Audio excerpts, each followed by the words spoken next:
반갑습니다. 10월 29일 수요일 아침 시황입니다. 다우지수, 나스닥, S&P 500이 모두 다 올랐습니다. 뉴욕 증시가 사상 최고치를 또 기록했죠.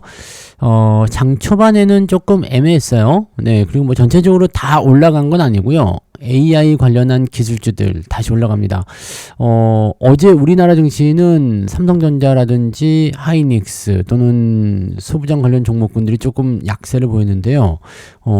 이 AI의 낙관론이 다시 불을 붙게 되면서 또 엔비디아의 주가가 무려 5%나 급등하게 되면서 또 반대쪽으로 다시 움직임이 나오는 거 아니겠는가 이런 생각이 들기도 합니다. 분위기가 또 다시 달라졌어요. 그런 느낌들이 있어서 일단 반도체가 올라가면 증시는 또 올라가겠죠. 그리고 다시 신만전자의 귀환, 하이닉스가 지금 외국인 매도가 굉장히 많잖아요. 그런데 이 부분들을 뒤로 하고 더 올려줄 수도 있겠다. 이런 느낌이 좀 들 수도 있겠죠. 자, 일단 뭐 고평가 논란 등등등 여러 가지가 계속 나오고 있지만 일단은 시장 규모가 더 커지는 것에는 뭐 이견이 없어요. 그죠? 더 커질 것이고 더 좋아질 것이다. 이런 얘기들 나와서 기술주들을 중심으로 좀 많이 올라간 듯한 느낌이 좀 있습니다. 이런 형태라면은 뉴욕 증시가 기술주 덕을 더 많이 볼 것 같은 느낌이죠. 자, 그 다음에 FOMC에서는 금리 인하가 거의 확실시 되고 있기 때문에 이제 내일 새벽 발표인가요? 자, 그렇게 발표가 될 텐데 금리가 인하되면 또 기술주들에게 좋은 소식이 됩니다. 자, 여기까지만 생각하시면 아주 깔끔하지 않나? 이런 판단이 좀 드는데요. 자, 그 정도 참고하시면 될 것 같고요. 뉴스를 한번 넘어가 보도록 할까요? 자, 뉴스 살펴보시면 엔비디아가 시총 5조 달러. 자, 이거는 뭐 본 적이 없는 그런 수치인데 볼까요? 엔비디아 시총 5조 달러, 금자탑이 눈앞에 있다. 얼마 전에 4조 달러 이렇게 얘기 나오지 않았나요? 3조 달러도 얼마 전이었던 것 같은데 계속 오르네요. 그죠? 뉴욕 증시 3대 지수 모두 사상 최고치 역사를 쓰고 있다. 대단합니다. 자, 전 세계 시가총액 1위인 엔비디아의 주가가 주당 200달러 선 넘어섰다. 그래서 시총 5조 달러를 코앞에 두게 됐다. 야, 기가 막히네요. 그래서 기술주들이 올라가면서 뉴욕 증시가 일제히 상승해서 사상 최고치로 마감이 되었다. AI의 호황이 빅테크 기업들의 높은 밸류에이션을 정당화할 것이다. 자, 지금 AI, 빅테크 기업들의 이 주가 수준이 너무 높다, 고평가다 이런 얘기들이 일단은 나오고 있잖아요. 이거 맞아요. 맞는 이야기예요. 자, 근데 다른 것들과 좀 다르다는 얘기죠. 뭐가 다르냐? 자, 고평가다라는 것은 대체적으로 미래의 실적을 끌어다가 지금 현재 주가에 반영을 시키는 부분이잖아요. 그래서 이 실적적인 부분들이 너무 과도하게 올라와서 부담스럽다라는 것이 이제 고평가라는 기본적인 논리에 들어가게 되는데, 재밌는 건 뭐냐면 그 미래의 실적이 계속 증가를 하고 있어요. 그렇게 된다라면은 이게 고평가가 아니라 당연한 거다라는 식으로 얘기가 나오는 거죠. 2차전지도 그런 시절이 있었죠. 계속해서 실적이 증가한다, 더 좋아진다 이런 전망이 나오면서 주가가 많이 올랐음에도 불구하고 더 올라갔잖아요.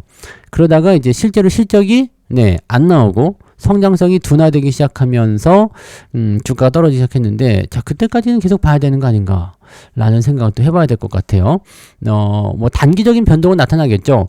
뭐 하이닉스 같은 경우처럼 이제 외국인 매도 갑자기 막 쏠려요. 그 다음에 공매도 나와요. 그러면 단기적으로 주가 변동성이 크게 일어날 수도 있는 상황이 좀 될 수도 있잖아요. 그래서 이제 이런 주가라는 게 한 번 정도 흔들리면서 한번 좀 떨어뜨려주고 그 다음에 또 다시 사들이는 형태로 가게 되면 더 많이 올라갈 수 있죠. 보통은 상승 이후에 주가 하락, 그리고 나서 정리를 좀 하고 나서 전고점 돌파해서 더 많이 올라가는 그런 형태의 모습들을 많이 보여주고 있죠. 일단 강세장이 계속해서 지속이 된다라고 한다라면 그런 부분들도 우리가 어느 정도는 생각하고 있어야 된다, 이렇게 판단을 해봐야 될 것 같아 보입니다. 자, 아무튼 그런 형태인데, 자, 뭐가 도대체 그랬느냐? 젠슨항이 지금 노키아 지분을 또 인수한다는 얘기. 젠슨항이 전 세계 기업 다 잡아먹으려는 거 아니야? 자, 워싱턴 DC에서 개발자 행사를 열었어요. 이거 주목을 많이 했었죠. 근데 이 AI와 관련한 대규모 투자 계획과 사업 전망 이런 것들을 밝혔어요. 주력 AI 칩인 블랙윌 프로세서와 관련된 새로운 루빈 모델이 내년까지 전례 없는 매출 성장을 이끌 것이다. 자, 왜냐면 대안이 아직은 없어요. 네, 대안은 아직 없고 빅테크 기업들이 지금 열심히 엔비디아를 잡으려고 들어오고는 있습니다만 엔비디아가 현재로서는 90% 시장 점유율이에요. 자, 다른 애들이 열심히 내오고는 있지만 아직까지는 그걸 쉽게 하기는 어렵겠죠. 자, 굉장히 강력한 휴대폰 브랜드가 있어요.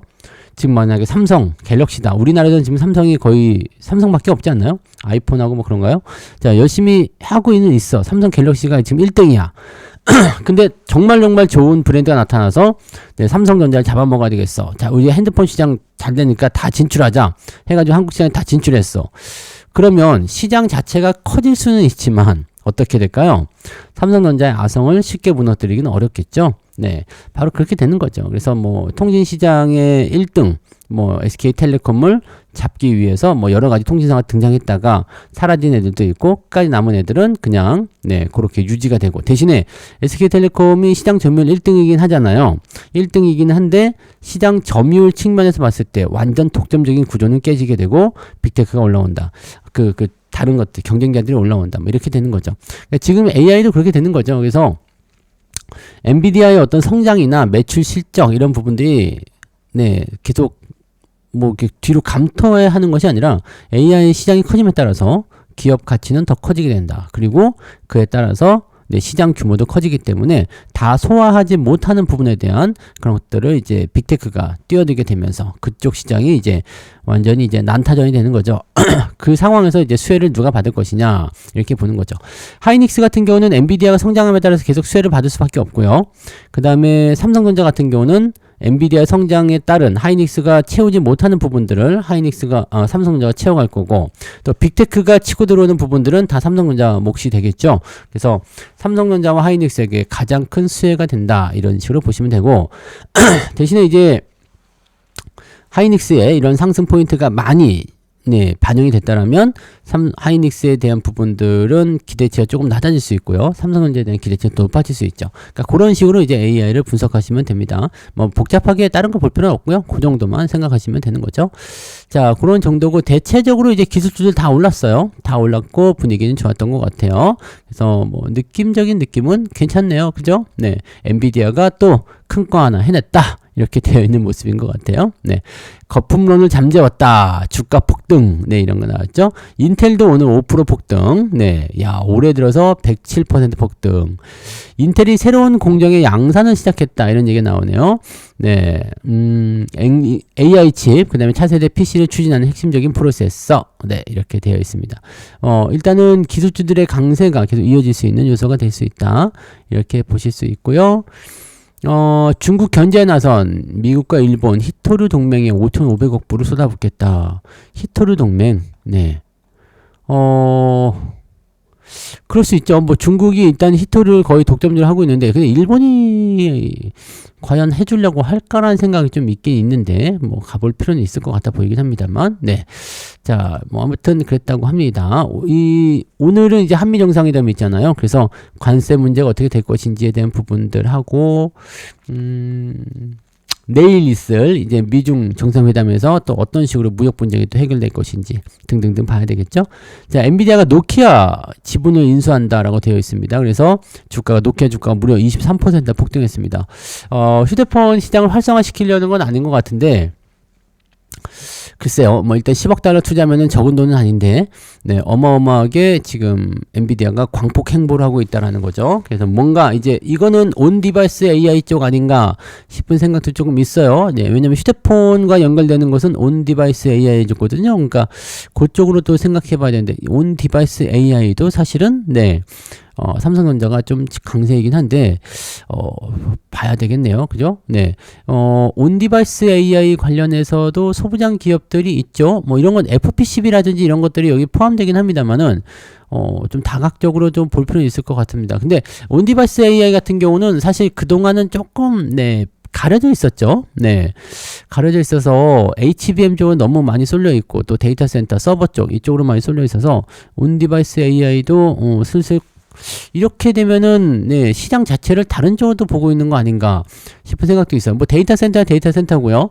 네, 온 디바이스 AI가 다시 한번 주목을 받게 되지 않을까 생각해 보자고요. 네, 그런 부분이 있을 수 있다라는 겁니다. 그래서 왜 노키아를 샀을까? 네, 왜 노키아 지분을 매수했을까? 왜 휴대폰 업체를 인수했을까? 현재 이제 6G 개발에 대한 부분이다라고 얘기하고 있거든요. 6G 개발. 6G 개발에 대한 부분들. 그래, 6G가 나올 때가 되긴 됐어요. 그래서 통신주들이 최근에 좀 올라갔었던 부분들이 좀 있어서 관련 종목군들이 좀 움직일 수도 있겠네요. 그럼 온 디바이스 AI 말고 6G 쪽도 같이 나올 수 있다. 가능성 있죠. 가능성 있습니다. 그리고 휴대폰 시장을 더 크게 이 노키아가 근데 치고 올라오기엔 조금 너무 강자들이 많지 않나요? 옛날의 노키아지 지금의 노키아는 아닌 것 같은데 인텔 같은 경우도 마찬가지로 옛날의 인텔이지 지금 인텔은 아니잖아요. 근데 그런 것들을 이제 첨단 회사를 바꾸겠다. 그럼 이건 새로운 위협이 될 수는 있겠죠. 네. 그런 부분들 한번 체크를 할 필요는 있을 것 같아 보입니다. 뭔가 움직임이 조금 네 다른 형태가 나타나고 있는 것 같다라는 느낌이 좀 있네요. 네, 오케이. 그리고 전부 다 엔비디아 이야기네요. 그 다음에 AMD는 좀 떨어졌네요. 경쟁 업체인 AMD는 좀 떨어졌다. 근데 어차피 네 시장에 대한 그런 규모나 이런 부분들 생각하면 AMD도 떨어질 이유는 없어요. 근데 워낙 한쪽으로 또 수급이 몰리면 이렇게 될 수 있는 얘기라고 보시면 되겠죠. 자, 그렇게 가시면 되고요. 자, 증권사에서는 리포트가 삼성전자, SK 하이닉스만 미친 듯이 나오고 있다. 네, 얘네들이 원래 그렇죠. 얼마 전만 하더라도 뭐 계속 그냥 뭐 조선주, 원전주, 뭐 방산주 이런 쪽으로만 리포트 나오다가 이제 반도체를 다 쏠렸어요. 왜냐면 이렇게 해야지 돈이 되니까 그렇습니다. 네, 우리는 리포트를 공짜로 보지만 이 리포트가 네 증권사의 주요 수입원이기도 하잖아요. 뭐 물론 주요 수입원은 브로커리지 그쪽 수수료가 되겠습니다만 리포트도 돈 받고 팔아요. 네, 우리는 공짜로 보는 것처럼 보이지만 네, 돈 받고 미리 사전에 다 파는 거예요. 그래서 그 리포트를 먼저 돈 가지고 네 돈을 주고 산 그런 기관이나 이런 외국인 투자자들 같은 경우는 어떨까요? 리포트 내용을 미리 알고 있죠. 시장이 공개되기 전에. 그래서 사전에 진입을 하는 경우들도 많이 있고 정리하는 경우도 많이 있고 뭐 그렇다는 얘기죠. 그래서 외국인이나 이런 기관들의 수급 동향을 잘 체크해야 되는 것은 이런 리포트 때문이기도 합니다. 자, 아무튼 그렇고요. 자, 리포트가 나온 게 무엇이냐? 코스닥에서는 단 한 건도 없다. 자, 삼성전자, 현대차, SK하이닉스, 네이버, 카카오 등등등등. 코스닥 중소형주 같은 경우는 리포트 나올 리가 없겠죠. 왜? 돈이 안 되니까. 돈이 안 되니까. 돈 되는 쪽으로 이제 리포트가 된다. 뭐 여기는 뭐 인력 구조와 직결되어 있다. 뭐 이렇게 되어 있긴 합니다만 금융투자자료협회에 따르면 현재 등록된 애널리스트는 1110명이다. 제법 많은 거 아닌가요? 네. 1인당 하나씩만 하면 될 것 같기는 하지만 네 모든 사람들이 또 같은 것을 바라보잖아요. 그러니까 중소형 기업들에게 리포트를 쓸 만한 인력적인 부분들이 그런 여유가 없죠. 생각해 보세요. 지금 삼성전자 하이닉스가 막 열심히 달리고 있어요. 그럼 거기에서 궁금해할 거 아니에요. 그 리포트를 써야지. 저기 코스닥에 있는 거 이름도 잘 모르는 기업 가서 야 이거 좋은데요. 분석해가지고 와서 딱 내밀어봐요. 야 그거 왜 하지? 네. 왜냐면 그런 어떤 정보를 알려주는 것이 목적일 수도 있겠지만 실질적으로는 뭐겠습니까? 돈이잖아요. 그죠? 리포트를 생산해내는 것은 일단 돈을 벌기 위함이기 때문에 이런 부분들은 이제 어차피 써서 가져가도 캔슬될 확률이 높다. 야 지금 인기 있는 거에 뉴스 기사와 똑같은 거 아닌가? 라는 식으로 될 수 있는 부분이겠죠? 네. 자, 그렇게 되어 있고요. 네. 그 다음에 뭐 특별한 거는 별로 없는 것 같아 보이는데 재밌는 기사가 하나 있었죠. 여기 마누가. 이 마누가가 또 뭔가요? 마누란가요? 아니죠. 마누가 원전입니다. 원전. 한미 원전 프로젝트 마누가가 미국 원전을 다시 위대하게. 이게 왜 갑자기 나왔느냐? 한미 관세 협상에서 지금 마스가 얘기가 한번 지난번에 있었잖아요. 이번엔 마누가를 가지고서 협상에 대한 부분들을 가지고 진행하자. 이렇게 얘기를 하자라는 얘기가 된 거거든요. 그러니까 이제 미국이 필요로 하는 거. 미국이 약간 부족한 것들 있잖아요. 그런 것들을 우리나라가 이제 지원을 해주는 양식으로 협상 결과를 좀 우세하게 해보자. 자, 지난번에 조선도 우리가 해준다고 했잖아. 원전도 해줄게. 이런 식으로 나올 수 있죠. 일단 미국이 신규 원전을 빠르게 진행 중에 있다. 네, 그래서 웨스팅하우스의 원전 공급망 구축과 재건이 필요한 상황에서 핵심 기자재의 제작을 담당하는 수단 에너비티의 수혜가 예상된다. 이 수혜가 예상은 되는데 저는 이렇게 생각해요. 그냥 그 웨스팅하우스와의 불공정 거래에 대한 내용들이 어디까지 이 확장이 돼서 어디까지 우리가 뭐 전혀 이득이 없진 않잖아요. 그래서 뭐 상관이 없을 수도 있긴 한데, 그죠? 상관이 없을 수도 있긴 한데 협상 결과로 쓰기는 나쁘지 않겠죠? 그리고 회사 입장에서도 지난번에 한번 계산을 해드렸던 것 같아요. 그죠? 돈을 벌긴 벌어요. 많이 못 벌어서 문제지. 네. 많이 못 벌어서 문제긴 한데 돈을 벌긴 벌어요. 그러니까 그 당시에도 나왔던 이야기들이 뭐였냐면 그래도 안 하는 것보다 낫지 않냐라는 거죠. 돈을 많이 벌진 못하지만 안 하는 것보다 낫지 않냐. 그죠? 아무것도 안 하면 0인데 그거라도 하면은 그래도 플러스가 어느 정도 나오는 거 아니냐. 많은 얘기예요. 많은 얘기고 이 수주의 규모 자체가 커지게 되면 아무리 적은 이익이라도 크게 다가올 수가 있죠. 그래서 뭐 거기에 대한 기대 요소는 충분히 반영될 수 있을 거라 생각합니다. 근데 저는 원전 쪽은 저 불공정 계약에 대한 부분들이 좀 마음에 안 들어서요. 네, 타이밍을 좀 안 잡으려고 합니다. 그래서 일단 뭐 그렇게 생각이 되고 있고요. 언제 또 어떻게 뒤통수 칠지 모르는 상황이니까 이 부분들 좀 살펴보죠. 근데 원전이라는 부분들을 협력 카드로 내세우기는 충분할 것 같아 보여요. 왜냐면 미국 입장에서는 필요한 부분이고 자기네들이 또 이득이잖아요. 하면 할수록 이득이죠. 그러니까 그렇게 되게 되면은 괜찮은데? 라는 식으로 생각이 들 수도 있죠. 어쩌면 이 불공정 계약이라는 이런 부분들이 미국 입장에서는 야 니네 이걸로 해서 돈 더 많이 벌 수 있잖아. 봐봐. 이렇게 하면 이렇게 되지 저렇게 하면 저렇게 되지. 그러면 우리가 여기서 이만큼 너희한테 투자한 게 되는 거 아니냐 라는 식으로 또 협상이 될 수도 있지 않을까 라는 것도 한번 생각해 볼 필요는 있을 것 같습니다. 그래서 뭐가 됐든지 간에 마스가든 마누가든 우리한테는 불리해요. 네. 왜냐면 수익성도 그렇게 많지 않을 거고 인력적인 측면에서도 우리한테 도움되는 거 없을 거고 우리가 가서 열심히 고생해서 이렇게 해주고 나면 사실 우리가 얻는 것도 없고 오히려 기술력 이런 것들을 뺏길 수 있죠. 네, 그런 것들이 있어서 오히려 우리가 그렇게 이득을 보는 건 아닙니다만 이 관세 협상이라는 커다란 틀에서 이런 것들의 어떤 협력 카드를 내세우게 되면 기업들의 실적이 일단은 어느 정도는 증가할 수 있는 효과를 볼 수는 있고요. 또 관세 협상에서 어느 정도 이제 타협을 좀 찾을 수 있겠죠. 야, 이렇게까지 해줄 테니까 니네들 이거 해줘라.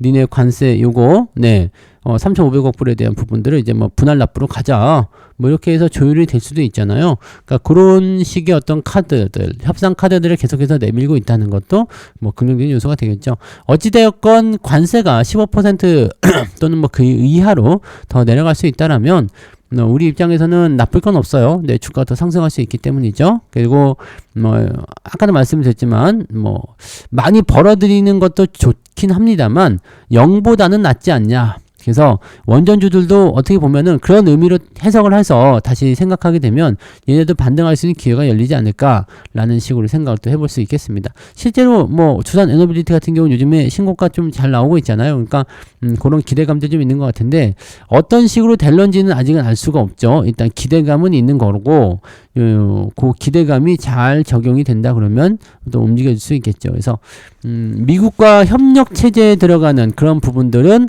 이미 주가가 좀 많이 올라와서 기대감이 조금 약해지긴 했습니다만 이렇게 반짝반짝 하면서 또 움직여줄 수 있기 때문에 당장 죽진 않아요. 죽는다 하더라도 한 번에 죽지 않고요. 어차피 내려갔다 올라갔다 계속 하는 거라서 현재로서는 이제 원전이든 조방원이든 주가가 변동성을 보이면서 우리가 조심을 해야 되는 단계, 즉 매수를 하기는 좀 애매한 단계지만 당장 죽진 않을 거기 때문에 일단 좀 더 지켜볼래? 괜찮을 것도 같아요. 네, 그래서 그런 쪽으로 생각하시는 것도 나쁘지 않겠죠? 네, 자, 그래서 그런 정도 보시면 될 것 같아요. 오늘은 중요한 건 AI 쪽이죠. AI 쪽이고 그다음에 원전 같은 섹터도 같이 올라갈 수 있어서 시총 상위 종목군들의 움직임들이 미국 시장의 훈풍을 타고 더 올라갈 수 있지 않을까. 여기다가 만약에 한미 관세 정상회담에서 관세에 대한 아주 좋은 긍정적인 이야기가 뭐 결론은 안 나겠죠. 결론 안 나겠지만 긍정적인 뉘앙스의 이야기가 나오게 된다라면 주가가 상당히 제법 오를 수 있습니다. 그래서 그 부분들을 조금 기대해 보자고요. 어제 또 살짝 뺏겼다고 생각하시는 분들 오늘 또 주가 올라가면 기분 좋아지지 않겠어요? 네, 그 부분들 체크해 보자고요.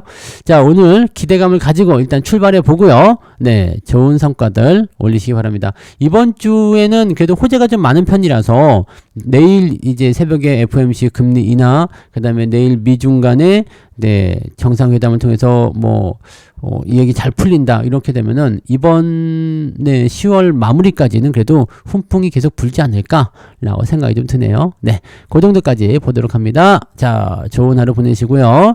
저는 장중시장 때 다시 올게요. 고맙습니다.